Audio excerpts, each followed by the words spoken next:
You have a suggested solution for the graffiti? Or? Well, the graffiti task force has, looked at this for about 6 months, and unless they put some oomph behind it, I think it's just going to be another one of those reports like was done in the 90s that just sits there.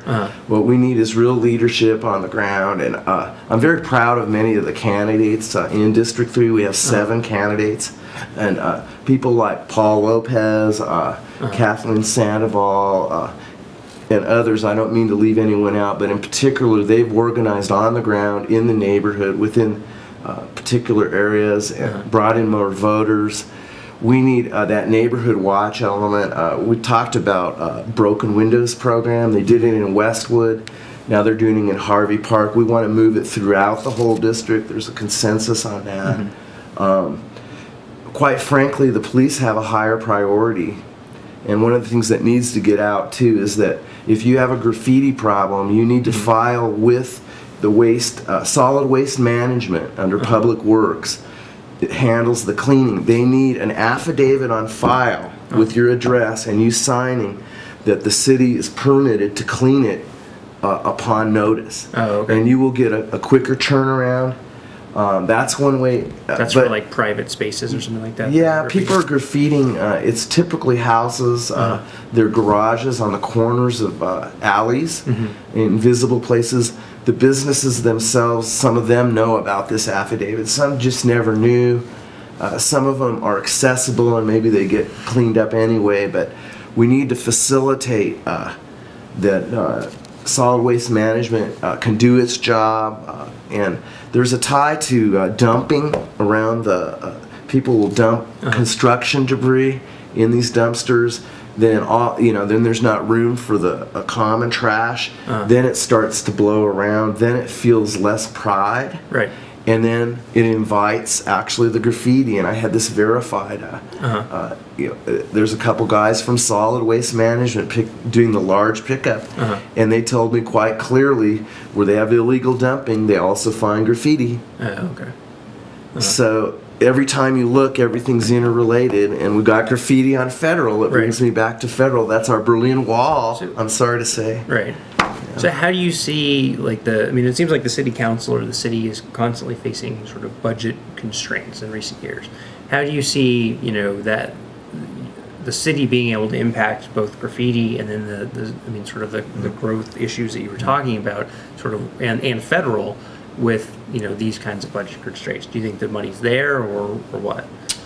Well, we need to crack down on it by finding the parents and making parents more responsible. We can't have a cop at every household to look at these kids. Right. We have where there are no parents.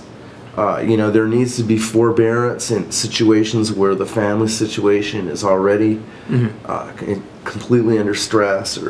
That's not the point. The point is to stabilize it, make people come forth. In San Jose, they fine up to $10,000. Wow.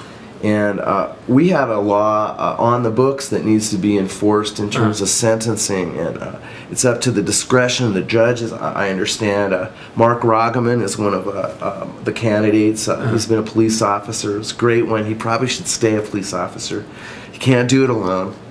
But he worked with the state to come up with a law that defers driving privileges to these kids. If they're underage, they don't drive yet, okay, you can delay the point in time that they receive the privilege of driving. It's not a right in Colorado, it's a privilege to drive.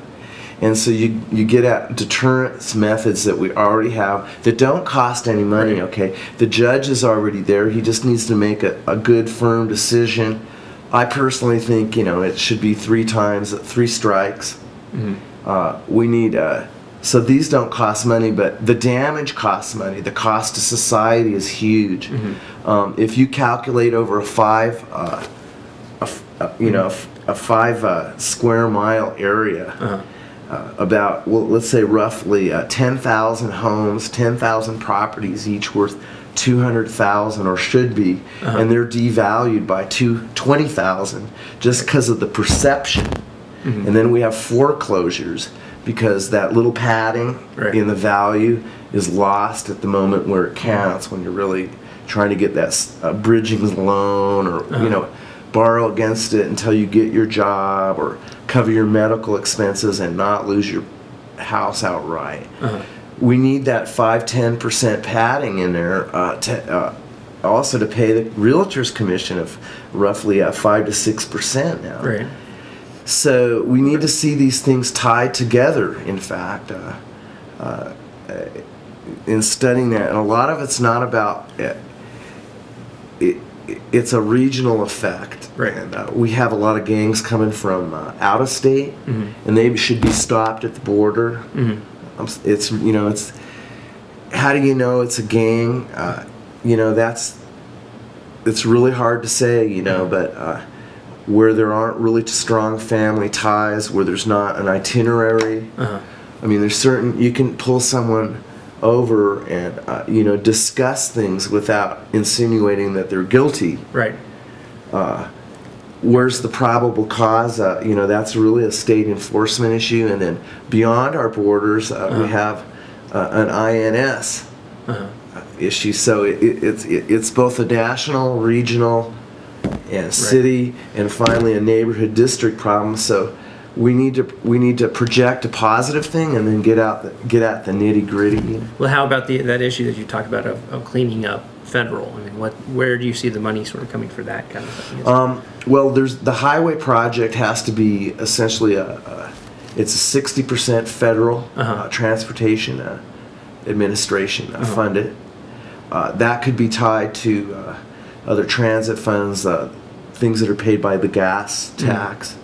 That needs to be considered by our elder politicians. Need to raise the gas tax to deter the kind of traffic we're seeing. We need to conservation measures are really, really important. If you raise the gas tax, the net value of those funds might not actually change very much, but your capacity to deal with the traffic might change. Okay. So, but federal government has 60% and they're obligated, and many of the fast tracks funds are also regional and federal funds. So both public transit and automobile and highway projects are interrelated. We have to stop building highways and catch up with more pedestrian zones. Right. We need to reallocate some of those funds. There has to be social justice in our infrastructure. That's a jump for many people, but you know, I'd like to institute that public works becomes they're not transportation or traffic engineers, but they become pedestrian engineers. Okay.